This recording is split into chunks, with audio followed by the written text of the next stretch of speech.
इब्तदाई 160 अरब के खसारे को छुपाने के लिए बाद में जो है वो पेंशन फंड से 200 अरब रुपए निकालकर 40 अरब के सरप्लस में बदल दिया।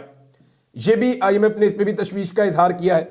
ये दो चीजें जनाब डॉन अखबार के अंदर छपी हैं और अब इस मामले पे जो है वो क्लियर हो गया कि बेटा उधर दिवालिया हो गया है, बेटी जो है वो यहां पे जिस सूबे के अंदर उसको लगाया गया वो सूबा दिवालिया कर रही है और बाप कहता है जी हमने पाकिस्तान को दिवालिया होने से बचाना है।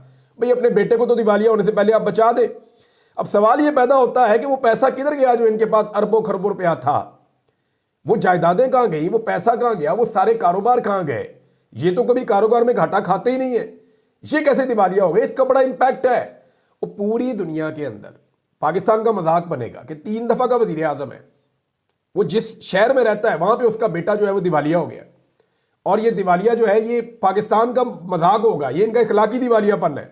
अभी आप ये देखें कि कोई भी शख्स जब दिवालिया हो रहा हो या उसने बैंकों का कर्जा देना हो या उसने टैक्स अदा करना हो, तो टैक्स चोरी ऐसा लगता है इनको बड़ा शौक है और इनको पुराना शौक है। अब ये पाकिस्तान में लोगों से टैक्स कैसे इकट्ठा करेंगे, इनका अपना बच्चा वहां पे टैक्स नहीं दे रहा।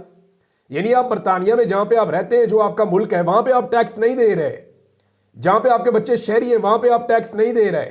तो यहां आप पाकिस्तानियों को कहते हैं जनाब टैक्स जमा कराओ, खुद आप टैक्स चोरी करते हैं। यहां आप कहते हैं जनाब टैक्स जमा कराओ। अब इनका जो है ना कोई फ्रॉड है इसके पीछे। ऐसा लगता है कि ये पैसा इस मुल्क से भी इन्होंने कहीं और शिफ्ट कर दिया और अब बरतानिया में अपने आप को बैंकरप्ट जाहिर करके यहां पे कोई कारोबार आइंदा करने का ये इरादा नहीं रखते। नवाज शरीफ साहब को तो चाहिए था कि अपनी प्रॉपर्टी बेच के या अपने जो अरबों खरबों के असासे हैं उनमें से पैसे निकाल के वो अपने बेटे को देते कि जाओ बेटा अच्छे बच्चों की तरह टैक्स जमा करवाओ, तुम्हें तो अच्छा शहरी बनना है, तुम्हें तो अच्छा इंसान बनना है, हमारी इखलाकियात तो बुलंद होनी चाहिए, हमें तो हाई मॉरल ग्राउंड्स के ऊपर होना चाहिए। लेकिन नवाज शरीफ ने अपने बेटे को पैसे नहीं दिए टैक्स जमा करवाने के, उल्टा उसकी कंपनी जो है वो बैंकरप्ट करवा दी है, बल्कि वो खुद भी बैंकरप्ट हो गया है।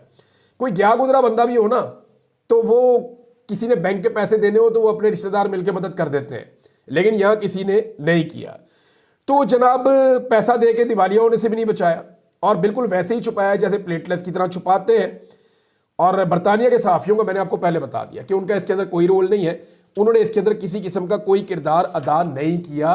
बल्कि जब ये खबर आ गई सोशल मीडिया पे तो फिर मजबूरन बेचारों ने सबने इस खबर को चलाया और वो भी अब ऐसा एक बयानिया बना रहे हैं कि किसी तरह इसको डाउन किया जाए। लेकिन अब ये डाउन होगा नहीं। नवाज शरीफ का बेटा दिवालिया हो चुका है और इसके पॉलिटिकल असरात आएंगे, क्योंकि ये पाकिस्तान को दिवालिया होने से नहीं बचा सकते अगर ये खुद अपना कारोबार दिवालिया करवा चुके हैं बरतानिया जैसे मुल्क में जहां लोग मुनाफा कमा रहे हैं। एक तो